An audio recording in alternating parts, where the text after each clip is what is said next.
Hello, students. Welcome to GPS online English classes. Hope you are all well. Students, we are going to look at some more examples on conditionals and their remaining types. तो ये देखते हैं कि conditionals के जो दूसरे बाकी parts हैं वो क्या हैं और हम किस तरह के sentences को बनाने के लिए हम इन conditionals का यूज़ करते हैं. Alright? तो कंडीशनल्स के इस लेसन को आगे बढ़ाने के लिए will have to move to a different page. तो देखिए ये हम आज जो सेंटेंसेस करने जा रहे हैं वो सेकंड कंडीशनल के और थर्ड कंडीशनल के ऊपर बेस्ड हैं. तो पहले ये जान लेते हैं कि ये सेकंड कंडीशनल वाला सेंटेंस क्या होता है, क्या मीनिंग रखता है और हम इसको किस सिचुएशन में बना सकते हैं. जैसा कि आप इसमें देख पा रहे हैं नॉट नाउ लिखा हुआ है. तो ये जो सेकंड कंडीशनल है इसको हम अनरियल कंडीशनल भी बोलते हैं. यहाँ पर अनरियल का मतलब ये है कि प्रेजेंट में कोई ऐसी बात हम जिसको सोचते हैं जो रियल नहीं होती. ऑलराइट, सिर्फ हम इमेजिन कर लेते हैं उस चीज़ को. रियल मतलब वास्तविकता में वो नहीं होती है. तो उसके लिए हम इसको यूज़ करते हैं. अब देखिए इसके लिए यूज़ करना बहुत सिंपल है. ये इसमें जो इफ़ वाला पार्ट आएगा, जो कंडीशन वाला हिस्सा है सेंटेंस का, उसमें इफ़, मैं इसको थोड़ा जूम कर देता हूँ. इफ़ के बाद सब्जेक्ट और वर्ब की सेकंड फॉर्म यूज़ करनी है. बहुत इंपॉर्टेंट है. वर्ब की सेकंड फॉर्म्स जैसे सिंपल पास्ट में हम करते हैं. ठीक है, उसके बाद ऑब्जेक्ट वगैरह होगा तो आगे हम लगाएंगे. और जो बाकी हिस्सा है सेंटेंस का उसमें सब्जेक्ट के साथ वुड और first form of the verb. ये बात ध्यान रखने की है, यहाँ हम first form of the verb use करने जा रहे हैं. तो चलिए एक सेंटेंस से देखते हैं क्या और क्लियर करते हैं इसको. If I lived in America, okay, I would see. If I lived in America I would see the Disney world. अब देखिए मीनिंग क्या निकलता है, आप ध्यान देना मीनिंग पर. अगर मैं अमेरिका में रहता होता, ठीक है, तो मैं डिज्नी लैंड को देखता या देख पाता. तो इसका मतलब इस वक्त मैं अमेरिका में नहीं हूँ, मैं इंडिया में हूँ या किसी और प्लेस पर हूँ. ऑलराइट, तो इस बात से हमने ये समझा कि ये अनरियल कंडीशन है. एक ऐसी स्थिति, एक ऐसी चीज़ हम बात कर रहे हैं जो प्रेजेंट में पॉसिबल नहीं है. Alright, second sentence. If my father were an artist, अगर मेरे पापा एक आर्टिस्ट होते, I would become a singer. वही सेंस आ रही है. अगर मेरे पापा एक आर्टिस्ट होते तो मैं एक सिंगर बन जाती या बन जाता. तो इसका मतलब क्या है, मेरे पापा आर्टिस्ट नहीं है. मेरे पापा या तो बिजनेसमैन हैं, आर्मी के अंदर हैं, कोई जॉब करते हैं, और ठीक है डॉक्टर हैं या बैंक ऑफिसर हैं, किसी भी और फील्ड में है. मेरे पापा इस समय, मतलब मेरे पापा असलियत में या वास्तविकता में वो डॉक्टर नहीं है, कोई और प्रोफेशन है उनका या ऑक्यूपेशन है. तो इसमें हमने यूज़ किया माई फादर वर. ये ध्यान रखिएगा, सिंगुलर या प्लूरल दोनों के साथ ऐसे सेंटेंसेस में जो सेकंड कंडीशनल वाले आ रहे हैं उसमें हम वर का यूज़ ही करेंगे. चाहे सिंगुलर हो सब्जेक्ट, चाहे लिखा होता इफ़ माई फ्रेंड्स प्लूरल, तब भी वर यूज़ करेंगे. और जैसे हमने एक यूज़ किया है माई फादर, तब भी हम वर यूज़ करेंगे. और दूसरे वाले पार्ट में देख लीजिए, सब्जेक्ट के बाद वुड यूज़ कर रहे हैं और वर्ब की फर्स्ट फॉर्म आई है बिकम इधर, और सी उधर ऊपर आप दिख चुके हो, सी आया हुआ है. आगे चलते हैं. Sentence number 3. If Nancy got a chance. तो देखिए एकदम से आपको क्लिक करना शुरू कर देगा. जैसे ही आप सेंटेंस बोलोगे, लिखते समय भी आप बोलोगे और फिर रिवाइज करोगे, आते जाते बोलते रहोगे इन सेंटेंसेस को अपने क्लासरूम में, फ्रेंड्स के साथ, भाई बहनों के साथ, जिनके साथ आप यूज़ कर सकते हो। नहीं भी अकेले में ही बोलते जाइए तो ये आपको बढ़िया तरीके से आ जाएंगे। So we are at sentence number 3। If Nancy got a chance, अगर नैन्सी को चांस मिलता, she would watch the new movie, तो वो नई मूवी को देखती। इसका मतलब उसको चांस नहीं मिला, ठीक है, या उसकी ये विश पूरी नहीं हुई, ठीक है। नेक्स्ट, नाउ फोर्थ को देखिएगा, बहुत कॉमन सेंटेंस है, बहुत बार बोला जाता है, ये क्वेश्चन की फॉर्म में भी है। वॉट वुड यू डू, तुम क्या करते। अब इफ से स्टार्ट नहीं है, ध्यान रखिएगा, हमने इसको रिवर्स किया है। वॉट वुड यू डू, तुम क्या करते। इफ, अगर, you had a big house, अगर तुम्हारा बड़ा घर होता, ठीक है। तो सेंटेंस को हम इफ से भी स्टार्ट कर सकते हैं, लेकिन एक सेंटेंस को बनाने के दोनों तरीके हम देख रहे हैं। वॉट वुड यू डू, तुम क्या करते, ठीक है। If you had a big house, अगर तुम्हारे पास एक बड़ा घर होता। यहाँ पर हम हैड अ बिग हाउस के बदले कह सकते हैं if you had a new dress, if you had a bike. Alright, ऐसे कुछ भी सिचुएशन हम आगे इसमें बना सकते हैं। तो देखिए बहुत कॉमन इसमें सेंटेंस है, तो ये एक तरह से एडवाइस की तरह से यूज़ किया जा रहा है। ग्रीन में मैंने लिखा है ना, स्पेलिंग्स में थोड़ा सा स्मज कर गया ये, तो आपस में मिल गए हैं लेटर्स। एडवाइस है ये, ADVICE। तो अगर हम किसी को एडवाइस देना चाहें या कुछ पूछना चाहें तो हम तब भी कह सकते हैं तुम क्या करते। किसी का हमें ओपिनियन लेना है, सपोज जैसे हमने यहाँ पर ओपिनियन लिया है, किसी का विचार, व्यू पॉइंट जानना चाहे कि वो ऐसी सिचुएशन में क्या करता, तो हम इसको यूज़ कर सकते हैं कि ओपिनियन यूज़ किया है हमने, ओपिनियन लिया है, उसका विचार जानना चाहा है। और देखिए लास्ट सेंटेंस, ये भी बहुत कॉमन है, जो आपस में आप स्टूडेंट्स बात करते हैं, भाई बहन बात करते हैं, कोई और फ्रेंड्स बात करते हैं। इफ़ शी वर यू, अगर वह तुम्हारी जगह होती, वॉट वुड शी से, तो वो क्या कहती। और एक कंस्ट्रक्शन आप देख रहे हैं ना, वॉट के बाद वुड लगाया, वुड के बाद शी, क्योंकि क्वेश्चन है वॉट वुड शी, पहले हेल्पिंग वर्ब आता है या मॉडल वर्ब आ रही है, फिर सब्जेक्ट आ रहा है। क्वेश्चन का ये इंपॉर्टेंट हिस्सा है। जैसे व्हाट इज़ योर नेम, पहले हमने इज़ लगाया, फिर योर नेम पर आए, पहले हेल्पिंग वर्ब, फिर उसके बाद आती है, उसके बाद हम सब्जेक्ट यूज़ करते हैं। इफ़ शी वर यू, अगर पहले सब्जेक्ट आ गया, इफ़ के बाद सब्जेक्ट, फिर वर्ब की second form. If she were you, अगर वो तुम्हारी जगह होती। अगर ऐसे ही आप इसमें करना चाहें ना, अगर मैं तुम्हारी जगह होती, तो ये भी हम किसी को ये बता रहे हैं, तब एडवाइस करते हैं। तो इसमें ये जो फोर्थ वाला मैंने लिखा है ना, वो ये है, बन सकता है एडवाइस का। अगर मैं तुम्हारी जगह होती तो मैं मैच नहीं खेलती या मैं मैच खेलती। इफ़ आई वर यू, अगर मैं तुम्हारी जगह होती, शी के बदले आई यूज़ कर रहा हूँ मैं। If I were you, I would, I would, I I would go away, तो मैं चली जाती। ठीक है, मैंने इसको अलग बनाया है क्वेश्चन ना बनाकर, तो आप देख लीजिएगा। तो इसको भी हम ऐसे यूज़ कर सकते हैं, तब ये हम एक एडवाइस देने वाली बात करते हैं। फोर्थ में हमने विचार यानी कि ओपिनियन जाना है।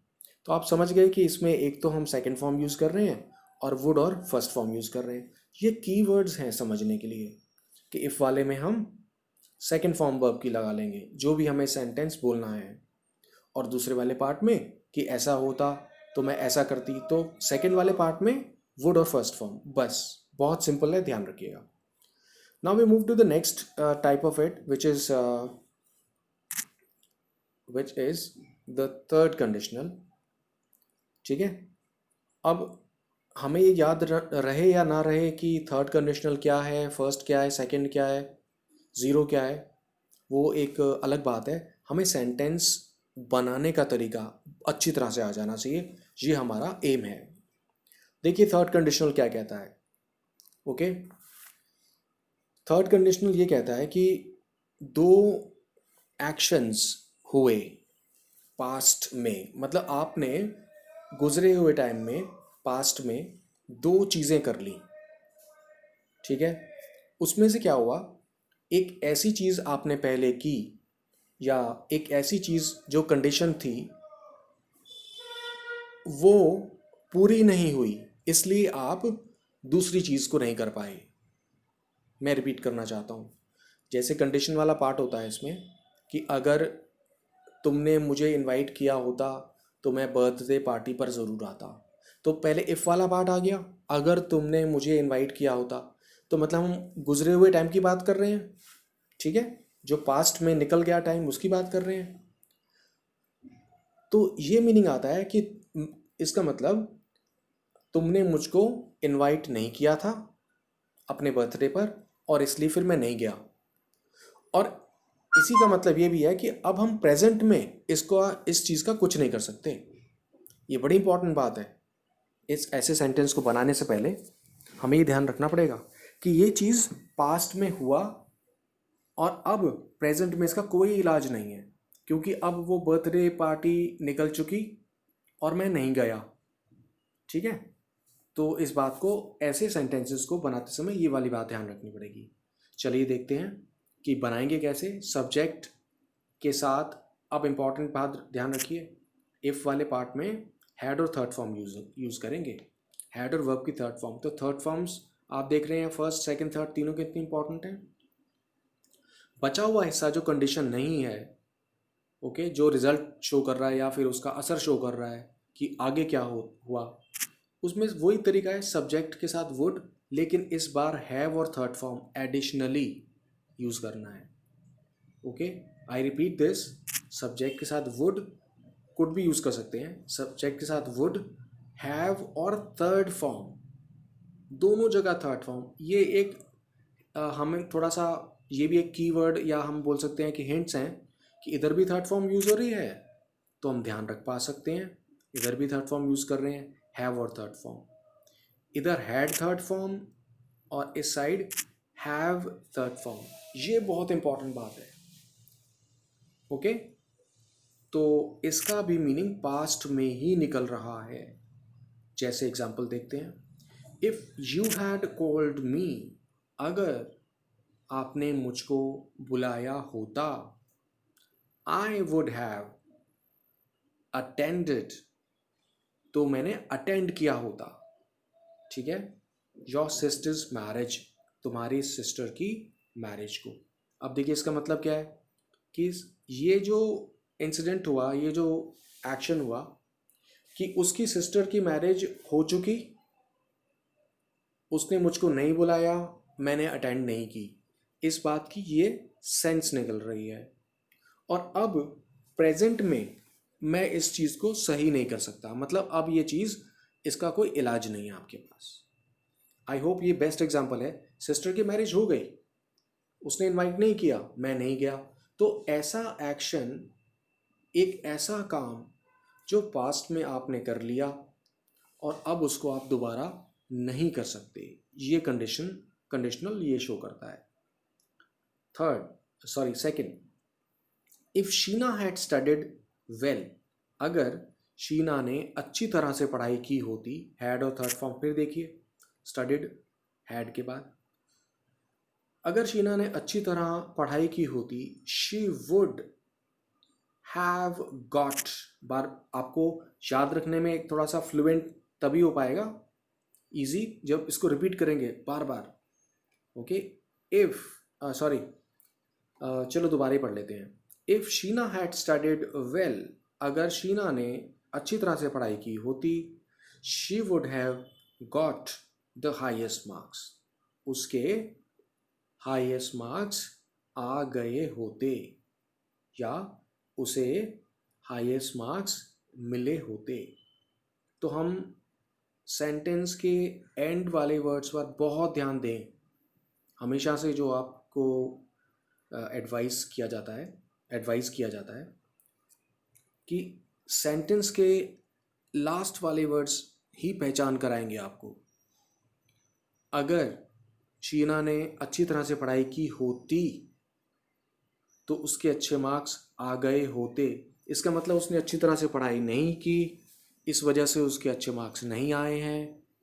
ओके, जो टेस्ट दिया था, और अब उस टेस्ट को लेकर वो कुछ नहीं कर सकती है, वो टेस्ट तो ख़त्म। अब नए नए टेस्ट में जो कर सकती है वो करेगी। Third sentence, if my family had allowed, अगर मेरी फैमिली ने मुझे अलाउ किया होता, आज्ञा दी होती, आई वुड हैव गॉन, मैं गई होती, ऑन अ पिकनिक, पिकनिक पर, विद माई फ्रेंड्स, अपने फ्रेंड्स के साथ। ये बहुत कॉमन सेंटेंस है। ओके, तो बहुत सिंपली आप इसको कर सकते हैं। नेक्स्ट देखिए फोर्थ में, अब मैंने कंडीशनल बाद में लिया है, इफ़ वाला पार्ट बाद में। I would have solve the question, मैंने क्वेश्चन सॉल्व कर लिया होता। I would have solve, third form, मैंने क्वेश्चन सॉल्व कर लिया होता, if you had told the formula, अगर तुमने फॉर्मूला बताया होता, टू मी, मुझको। तो मतलब सिचुएशन देखिए क्या है कि एक क्वेश्चन आया, आपको मुश्किल लगा, आपको फॉर्मूला नहीं पता था, आप नहीं सॉल्व कर पाए, तो इसका मतलब ये है कि तुमने मुझको फॉर्मूला नहीं बताया और मैंने वो क्वेश्चन सॉल्व नहीं किया। अब मैं इसको इसका फ़िलहाल अब मेरे पास कोई इलाज नहीं है। पास्ट में ये वाली बात ख़त्म हो गई। ओके, बहुत सिंपल क्वेश्चन था। अब देखिए फिफ्थ पार्ट, थोड़ा सा अलग आया है इसलिए मैं कर रहा हूँ। सब्जेक्ट इसमें इट है। If it had been a yoga competition, अगर यह एक योगा कॉम्पिटिशन होता। ठीक है, अब देखिए इट का अपना मतलब यहाँ कुछ नहीं होता ऐसे सेंटेंसेस में, जैसे if it rains, if it snows, if it is cold, ऐसे सेंटेंसेस में इट का अपना मतलब कुछ नहीं होता। ये एक डमी सब्जेक्ट कहलाता है। डमी का मतलब यूं ही सब्जेक्ट की जगह पर आने वाला। एक्चुअली जो सब्जेक्ट है ना, वो यही होता है जो आगे आता है। जैसे इसमें आया अ योगा कॉम्पिटिशन, तो हम इसी की बात करते हैं। जैसे अ योगा कॉम्पिटिशन आया है, या it had been, if it had been snowing. Okay, इस तरह से कुछ भी आता। तो हम ये देख रहे हैं, if it had been a yoga camp competition, अगर ये, या फिर ऐसे बोलें, अगर यह एक योगा कंपटीशन होता, I would have taken part in it, तो मैंने इसमें हिस्सा ले लिया होता। तो योगा कंपटीशन होता, मैंने पार्ट लिया होता, बार बार सेंटेंस को रिपीट कर करके आपको इसका मीनिंग क्लियर होता जाएगा। Last sentence, if you had made a video call, अगर तुमने एक वीडियो कॉल की होती। इसमें कॉल करने को हम मेक भी लगा सकते हैं, मेक की थर्ड फॉर्म मेड हो गई, आप जानते हैं। If you had made a video call, अगर तुमने एक वीडियो कॉल की होती, we would have seen each other, तो हमने एक दूसरे को देख लिया होता। ऑलराइट, तो इसका मतलब तुमने वीडियो कॉल नहीं की और हमने एक दूसरे को नहीं देखा, तो वो जो कॉल ख़त्म हो गई उसमें तो हम कुछ नहीं कर सकते ना, अब हम नई कॉल हमें करनी पड़ेगी। तो इसका मतलब यह है कि ये जो हमने पास्ट में ऐसा काम कर लिया जिसका कि प्रेजेंट में कोई इलाज नहीं है, ये बहुत अच्छे सेंटेंसेस हैं, हम बहुत यूज़ करते हैं हर अपनी राइटिंग कॉम्पोजिशन में भी, और रोज़ाना के लिए भी यूज़ करते हैं। So I think that you make a sense today. आज आपको समझ में आया होगा कि ये सब चीज़ें क्या हैं, इन सेंटेंसेस को यूज़ करना आया होगा, आपने इन सेंटेंसेस को लिखा भी हुआ है। I appreciate that. आप इनको और लिखिए। मेजरली आप थर्ड कंडीशनल, ज़ीरो कंडीशनल और फर्स्ट, ओके, इस पर हम अगर आप ज़्यादा फोकस करेंगे, क्योंकि ये बहुत ज़्यादा यूज़ होते हैं। जो कंडीशनल नंबर 2 है ये भी होता है, लेकिन ऐसी अनरियल कंडीशंस, जो इमेजिन करने वाली बातें हैं, वो काफ़ी कम आती हैं, इस तरीके की बातें। ठीक है ना, ये जो आपने अभी सेकंड कंडीशनल देखा, हम इसको यूज़ करते हैं लेकिन ज़्यादा यूज़ नहीं कर पाते, क्योंकि अनरियल बातें नहीं करते हम, जनरली रियल यानी कि वास्तविक बातों को ही करते हैं। लेकिन हम इसे सीखें ज़रूर, हमें यूज़ करना इसको आना चाहिए। Alright students, so we will see you later on. Take care of yourself. Have a great day.